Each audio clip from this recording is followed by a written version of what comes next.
편안하게 지내고 계시나요? 그러지 못하시죠? 네, 다 걱정이 되고 시시각각 뉴스를 봐야 되고 그 사이에 또 무슨 일이 일어났나. 전에 몇 년 전이었죠. 한국을 다이내믹 코리아라는 이름으로 이렇게 뭐 세계에 홍보한 적이 있었는데 정말 다이내믹하긴 합니다. 그죠? 바람잘 날이 없고 올 한 해 그냥 넘어가나 했더니 또 이렇게 마지막 한 달을 남겨놓고 이렇게 큰 일이 또 이렇게 벌어졌습니다. 저도 그날 밤에 저 보통 이제 11시 조금 전에 자려고 하니까 아침 묵상을 해야 되니까요. 그랬는데 자려고 하는데 이제 현우가 방에 있다가 갑자기 아빠 계엄령이 선포됐대요. 그래서 제가 에이, 야, 뭐 그런 걸 믿냐? 가짜 뉴스 같은 소리 하고 있네. 그러고 자려고 그랬는데 이제 진짜라고 그래서 그때 뉴스를 틀었더니 뭐 난리가 난 거죠. 그러고는 뭐 어떻게 잡니까? 이제 국회를 가야 되나 그러다가 이제 그 군인들 철수하는 것까지만 보고 설마 해서 이제 철수하는 걸 보고 이제 잠이 들었죠. 그러고 나서 이제 정말 그날 밤에 또는 어제라도 누가 다치거나 그런 일이 없는 것만 해도 야 정말 감사하다. 진짜 실수로라도 그렇죠. 실수로라도 또 우발적으로라도 진짜 충돌이 있었으면 진짜 걷잡을 수 없는 일이 일어날 수 있었을 텐데 그러지 않은 것만 해도 감사하다. 정말 이제 기도가 나오는 거죠. 하나님께서 이 일을 통해서는 어떤 일을 행하시려고 하실까? 이런 일들을 허락하시고 일어나게 하신 것들은 과연 앞으로 어떤 일을 이루시려고 하나 여러 가지 생각이 되고 이제 기도가 되죠. 어제는 탄핵소추안이 발의가 될 뻔하다가 이제 되지 못했습니다. 그래서 국민의힘 의원들이 3명만 빼고는 다 아예 표결 자체에 불참해서 아예 탄핵소추안 발의조차 되지 않는 사실은 반대를 하더라도 들어가서 반대를 하는 게 맞는 거죠. 그게 맞는 거죠. 뭐 이거는 뭐 그냥 객관적으로 봤을 때 반대를 할 수야 있죠. 저는 그렇게 생각합니다. 그래도 아예 전체가 못 들어가게 하는 거는 좀 부끄러운 일입니다. 다시 11일에 또 열어서 하겠다. 한쪽에서는 무한 반복하겠다. 그리고 이제 한쪽에서는 질서 있는 또 혼란을 피하는 방법을 하겠다라고 하는데 이제 앞으로 우리가 깨어서 봐야 될 부분들이 있습니다. 여러분 그리스도인들은 이럴 때 어떻게 해야 될까요? 고민이 되죠. 고민이 됩니다. 자, 정치의 영역을 교회는 어떻게 봐야 하는가? 또 교회가 어떻게 하면 좋은가와 그리스도인 개인이 어떻게 해야 되는가는 또 좀 생각이 달라질 수 있습니다. 자, 가이사의 것은 가이사에게 하나님의 것은 하나님께 돌려드리라라는 예수님의 말씀을 어떻게 봐야 될까요? 또 오늘 우리가 방금 읽었던 위에 있는 권세들은 하나님이 세우신 권세니까 복종하라는 바울의 말씀은 어떻게 보아야 할까요? 자, 우리가 고민이 됩니다. 자, 우리가 오늘 좀 보려고 하고 생각해 보려고 합니다. 오늘 읽은 말씀은 바울이 당시 세계를 지배하고 있던 로마 제국을 딱 상정하고 한 말씀입니다. 위에 있는 권세들은 다른 권세가 아닙니다. 그 당시는 로마 제국이에요. 로마 제국이 다스리고 있었는데 그 로마 제국에 대해서 어떤 태도를 가지냐? 한마디로 말하면 그냥 복종해라 합니다. 복종해라. 그 이유는 더 놀랍습니다. 왜냐하면 그 로마 제국도 하나님이 세우신 권세라고 정확하게 바울이 이야기하고 있거든요. 자, 이 구절이 한국에서도 많이 인용이 됐었습니다. 어느 때 많이 인용이 됐습니까? 군사 독재 시절에 많이 인용이 됐습니다. 그래서 교회에서 많은 어르신들이 이 본문으로 설교를 하시면서 청년들이 군사 독재에 반대하기 위해서 데모를 나갈 때마다 이런 말씀을 가지고 설교하시면서 그 권세도 그 전두환 노태우 정권도 하나님이 세우신 권세니까 우리는 기도만 해라. 그리스도인들은 기도만 해야지. 그리고 복종해야지. 거기서 데모 나가면 되지 않는다라고 이야기들을 많이 했죠. 그래서 이제 나중에는 기독교가 굉장히 이제 보수화되는 그런 역할을 했죠. 뭐 역설적으로 나중에 문재인 대통령 때는 그분들이 나가서 데모도 하셨습니다. 자, 이 말씀은 정말 그렇게 봐야 할까요? 이 말씀 위에 있는 권세들에게 복종하라는 말씀은 어느 때나 예외 없이 지켜야 되는 말씀일까요? 그게 하나님 뜻일까요? 우리가 여기서는 좀 고민을 해봐야 될 필요가 있을 것 같습니다. 자, 일단 이 말씀 자체는 그렇게 해석하는 것은 맞습니다. 이 말씀 자체는 그래요. 그럼 왜 바울이 이렇게 말씀하셨을까를 우리가 조금 더 생각해 볼 필요가 있는 거죠. 바울은 당시 다른 편지에서도 로마 제국을 비판하는 내용은 전혀 하지 않습니다. 왜 그럴까요? 우리나라가 이제 일본의 식민지였으니까 우리나라에서 만약에 전도를 하더라도 일본 제국에 대해서 이 식민지는 이렇게 다른 나라를 무력으로 침공하는 것은 하나님 뜻은 아니다라고 하면 좋겠는데 그러지 않는 거랑 똑같죠. 당시 뭐 여담입니다만 일본 제국주의가 한국을 점령했을 때 한국 사람들 교회를 허용하면서 읽지 못하게 했던, 설교하지 못하게 했던 본문이 있습니다. 주로 읽지 못하게 했던 그 성경책이 있습니다. 뭘까요? 어느 성경책을 일본이 설교하는 것을 제일 싫어했을 것 같으십니까? 생각해 보세요. 뭘까요? 계시록 아닙니다. 방금 나왔어요. 출애굽기입니다. 출애굽기. 이유가 당연하죠. 출애굽기는 이집트의 노예였던 이스라엘 백성이 해방되는 이야기니까 출애굽기 설교하는 것을 극도로 싫어하고 많이 핍박을 하고 그랬다고 합니다. 그럴만하죠. 그럴만합니다. 자, 바울이 이런 편지들을 썼을 때 상황들을 우리가 좀 살펴볼 필요가 있는데요. 이제 하나는 당시는 초대교회가 막 시작했던 시기죠. 그렇습니다. 초대교회가 막 시작해서 뭐 세상의 선한 영향력 이런 거를 지금 생각할 때가 아니고 초대교회는 생존할 수 있느냐 없느냐를 고민했던 시기입니다. 그러니까 그때는 만약에 로마 제국의 질서, 더군다나 기독교가 로마 제국의 질서를 흔들고 있다라는 의심을 받고 있었습니다. 왜냐하면은 황제보다는 예수님이 나의 주인이다 라고 고백을 하고 있었던 사람들이고, 또 로마에서 여러 신들을 섬기는데 그 신들을 다 거부하고 하나님은 한 분이시다 이렇게 이야기를 하니까 로마 제국이 의심의 눈초리로 기독교를 보고 있었습니다. 방금 시작한 종교가 오히려 로마 제국은 유대교는 좀 보호하고 있었거든요. 그 자치 차원에서. 근데 새로 시작된 기독교가 보면서 예수님이 주인이다, 주님이다 이런 얘기들을 하면서 조금 이렇게 퍼지고 있는 거를 의심의 눈초리로 보고 있었습니다. 그럴 때 만약에 바울이 편지에서 로마 제국은 하나님 뜻이 아니다라고 설교를 했다면, 그렇게 전파를 했다면 엄청난 핍박이 들어와서 거의 괴멸될 수 있었습니다. 교회가. 그래서 바울이 당시 이 편지를 쓸 때는 아직 네로가 핍박하기 전이라고 보거든요. 그래서 바울이 그런 우려가 있어서 지금 이제 교회가 막 시작돼서 복음을 전해야 되는데 너무 위에 있는 권세들의 심기를 공개적으로 거부하다가 너무나도 강한 핍박을 받아서 교회들이 무너질까 봐에 대한 우려가 있었다고 생각할 수 있습니다. 또 하나는 바울은 무정부의 혼란보다는 로마 제국에 의한 상대적인 질서가 차라리 낫다고 생각한 경우가 있습니다. 실제로 바울은 굳이 로마의 황제한테 재판을 받겠다고 하는 장면이 사도행전에 나오잖아요. 그래서 차라리 내가 가서 로마에도 전도를 해야 된다라는 마음이 있었기 때문에 로마 제국이 무너지고 막 각 나라가 무질서하게 폭동이 일어나는 것보다는 로마에 의한 그 상대적인 평화. 그래서 당시 기독교가 널리 퍼질 수 있었던 이유가 팍스 로마나 로마에 의한 평화였기 때문이라고 생각하는 학자들이 많습니다. 길이 잘 닦여 있었고 로마에서 상대적으로 평온했기 때문에 복음이 그 길을 따라서 전파될 수 있었다는 거죠. 만약에 로마가 무너지고 각 나라가 막 혼란스러워지고 그랬다면 이제 상대적으로 복음이 전파되는 것은 더 어려웠을 것이다. 그렇게 보고 있습니다. 지금 바울의 사명은, 가장 큰 사명은 지금 바울은 뭡니까? 복음을 전하는 겁니다. 그리고 그 배경에는 바울이 지금 생각할 때는 예수님이 곧 오신다고 생각했습니다. 그때 초대교회 사람들은 마라나타라고 인사했죠. 주님 오십니다. 예수님이 곧 오실 거라는 그런 기대감을 가지고 있었기 때문에 지금 이 땅을 어떻게 개혁하고 이 땅을 어떻게 하나님의 나라가 확장돼야 되는가 보다는 다시 오실 예수님을 어떻게 맞이하느냐가 훨씬 더 관심사였습니다. 그래서 우리가 아쉬운 것은 바울이 노예제도에 대해서 그 노예제도는 하나님 뜻이 아니다 이런 말을 했으면 얼마나 좋을까 그런 생각 저는 많이 했거든요.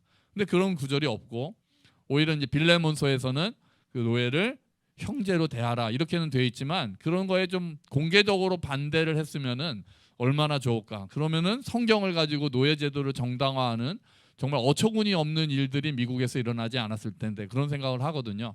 근데 그럴 수밖에 없었던 이유는 바울은 지금 곧 예수님이 오시면 이 땅의 질서는 다 없어지는 거예요. 하나님의 나라가 그냥 임하는 거고 이 땅의 질서는 다 그냥 끝나는 겁니다. 그러니까 이 끝나는 것을 붙잡고 어떻게 개혁할까 보다는 빨리 한 명에게라도 더 복음을 전해서 예수님이 오실 때 사람들이 천국에 갈 수 있도록 구원받을 수 있도록 하는 게 훨씬 더 중요하고 큰 목적이었던 거죠. 그래서 바울은 거기에 온 힘을 다했던 겁니다.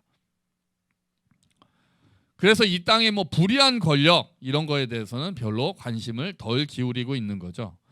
그렇기 때문에 이런 상황을 우리가 염두에 둔다면 이 본문만 가지고, 그러니까 어떤 권력이라도 우리가 무조건 복종해야 된다라고 이야기하기는 쉽지 않습니다.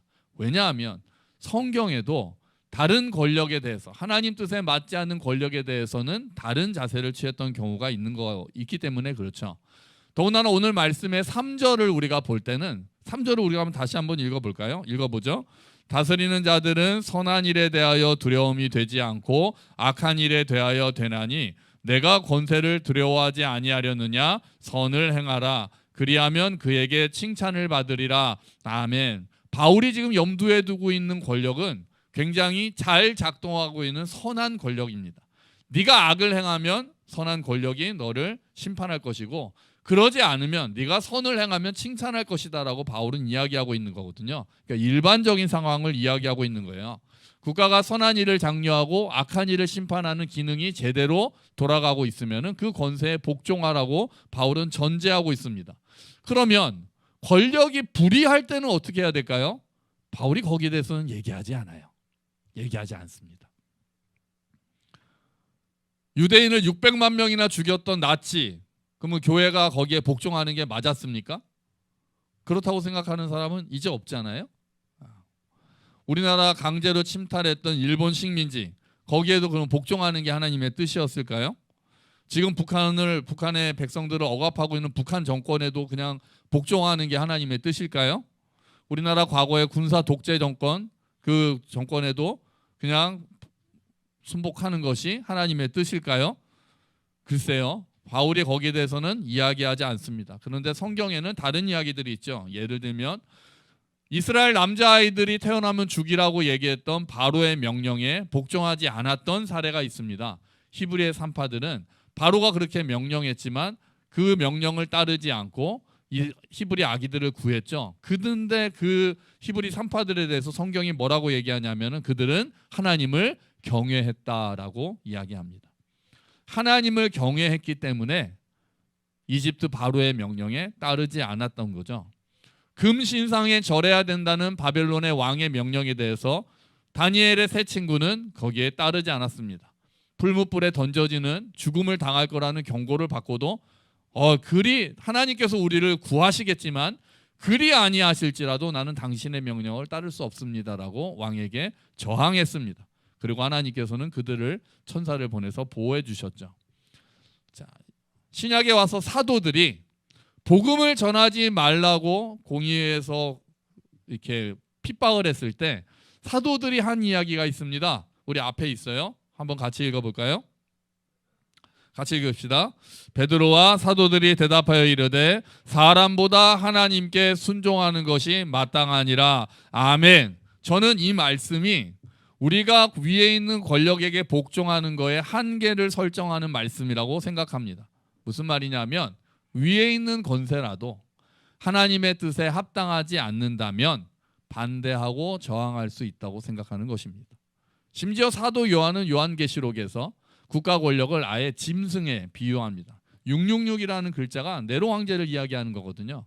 네로 황제가 초기에는 좀 선한 일을 하다가 이제 정신이 이상해지면서 교회를 핍박하고 자기의 가족들을 죽이고 아주 극악한 핍박을 했을 때 요한계시록이 쓰여졌고, 그때 요한계시록을 쓴 사도 요한은 짐승의 숫자 666을 네로 황제라는 숫자가 666으로 치환될 수 있습니다 하면서 그들은 짐승의 숫자다, 순교할 때까지 저항하라고, 인내하라고 그렇게 요한은 이야기합니다.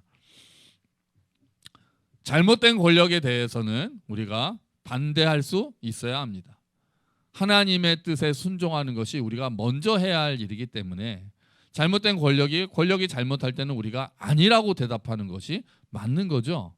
그런데 그러면 어디까지 우리가 어느 선까지 아니라고 이야기할 수 있을까에 대해서 우리가 또 많은 이야기가 됩니다. 기도로 해야 되는 건 당연하죠. 그러면 데모는 해도 될까요? 아니면 선거 때까지 기다리는 게 맞습니까? 아니면 폭력을 사용해서 권력을 뒤집는 것도 가능할까요? 그리스도인들이 여기에 대해서도 다양한 의견들이 있었습니다. 여기에 대해서도 종교개혁가들도 의견이 많이 나뉘었습니다. 무력도 사용할 수 있다고 생각한 대표적인 사람이 이 사람입니다. 본회퍼 목사님이고요. 독일의 본회퍼 목사님인데 이분은 일본이래요. 독일의 나치 정권, 히틀러 정권이 들어섰을 때 독일의 대부분 교회들은 나치와 히틀러를 찬양했습니다. 하나님이 보내신 독일의 구세주라고 그렇게까지 이야기한 목사들이 있을 정도였습니다.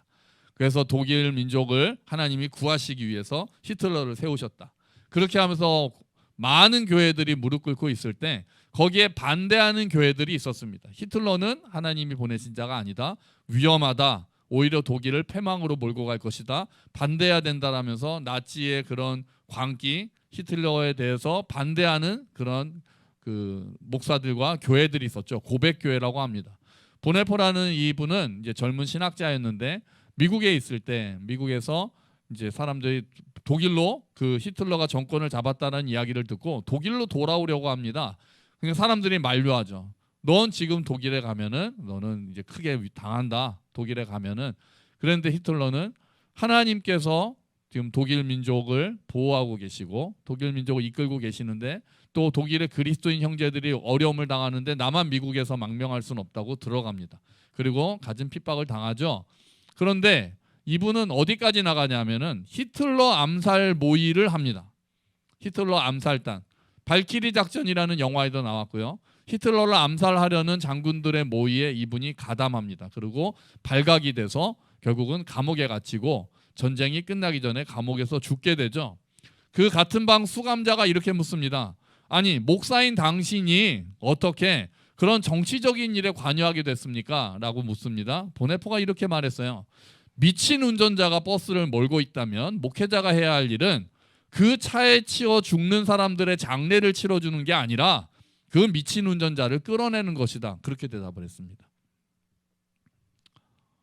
그러니까 이분은 무력을 써서라도 잘못된 권력은 바꾸는 것이 맞다라고 생각을 한 거죠. 그런데 방법에 있어서는 다른 방법을 취한 사람이 있었죠. 잘못된 권력은 저항해야 하지만 폭력을 사용하는 것은 옳지 않다라고 하면서 비폭력주의로 또 승리를 거둔 사람이 있습니다. 바로 이 사람이죠. 마틴 루터 킹 주니어 목사님입니다.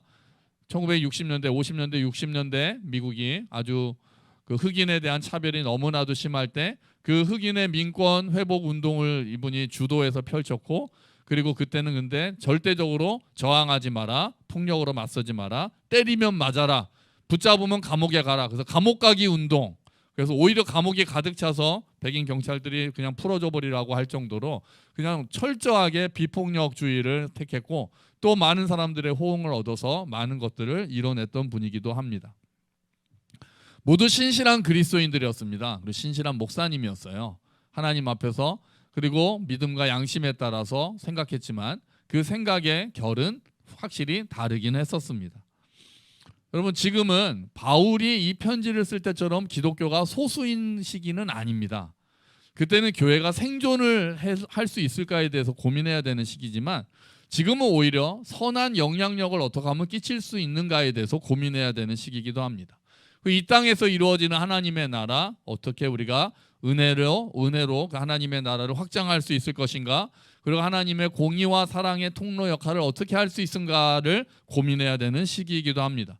물론 다가오는 천국을 소망하지만 이 땅에 이미 임한 하나님의 나라를 누리면서 그 하나님의 나라를 확장하기 위해서 또 고민하면서 어떻게 하는 것이 좋을까를 우리가 행동하는 그런 때이기도 합니다. 그래서 지혜가 많이 필요합니다. 지혜가 아주 많이 필요합니다. 왜냐하면 너무나도 복잡한 지금 상황에서 어느 한편을 드는 것이 또 지난번에도 말씀드렸지만 우리가 뭐 보수냐 진보냐 보다 어떤 것이 하나님의 뜻이냐를 지혜를 가지고 분별해서 설사 이쪽에 내가 어느 당을 뭐 예를 들면 국민의힘을 지지하더라도 국민의힘에서 하는 정책 중에 그거는 하나님의 뜻에 맞지 않는다면 그 정책에 대해서는 반대해야 되고 내가 민주당을 지지한다고 해도 민주당의 정책 중에 하나님 뜻에 맞지 않으면 그리스도인은 또 반대해야 되는 거죠. 내가 이 당을 지지하니까 저 당이 싫어서 무조건 이 당이 하는 것은 옳고 그런 것은 그리스도인이 깨어있는 자세가 아닙니다. 지혜를 가지고 사안에 따라서 분별해야 되고 이 사안은 정말 하나님께서 보실 때 어떤 것이 맞는가 옳을까 옳지 않을까를 생각해야 되고, 그러면 우리는 어떻게 대처해야 될까를 생각하는 지혜가 너무나도 많이 필요한 거죠.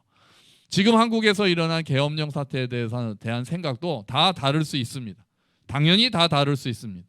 어떤 사람들은 보수와 진보를 가리지 않고, 어떤 사람들은 대통령이 확실히 잘못했다고 생각하는 분도 있지만, 또 어떤 분들은 그것이 맞았다라고 생각하는 분들도 있다는 것 알고 있습니다.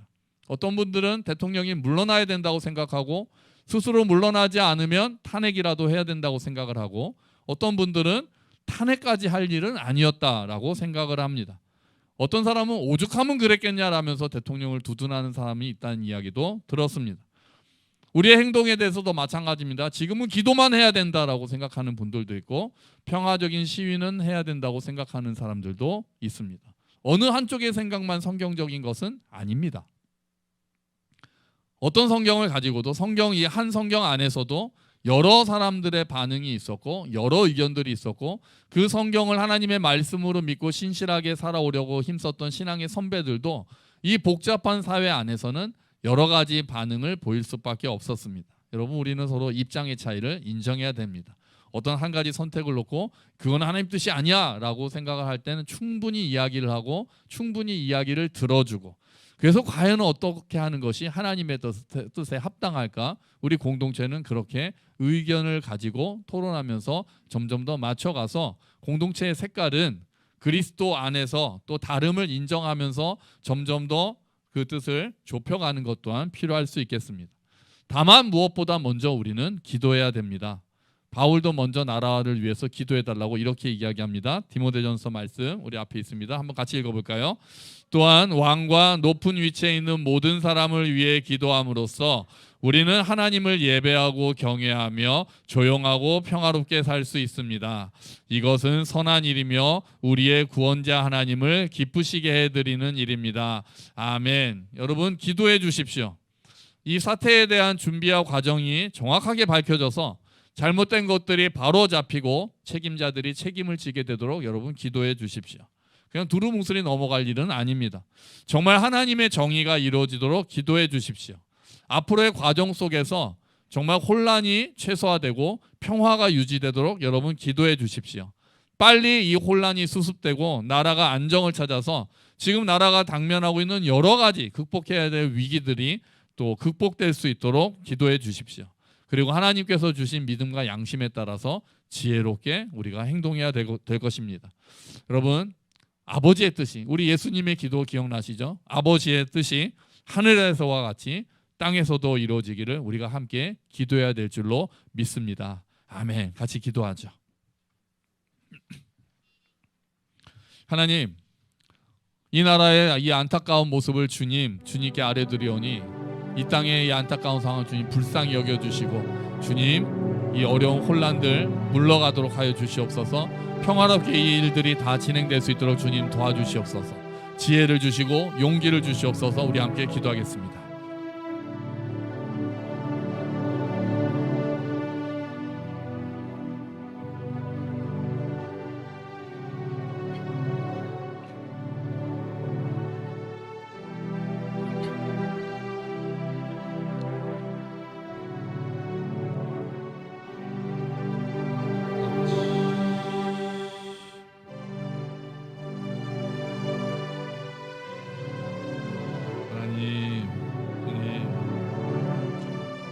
땅에 하나님의 은혜가 부어지게 하시고 주의 정의가 이루어지게 하시고 모든 일들이 평화 가운데 진행될 수 있도록 도와주시옵소서.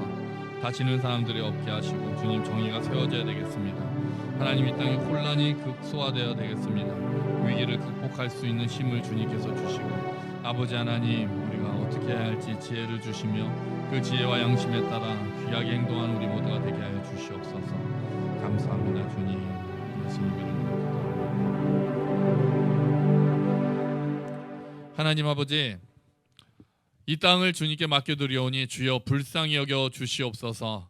이 땅의 황무함을 보시고 이 땅의 혼란이 수습될 수 있도록 도와주시기를 기도합니다.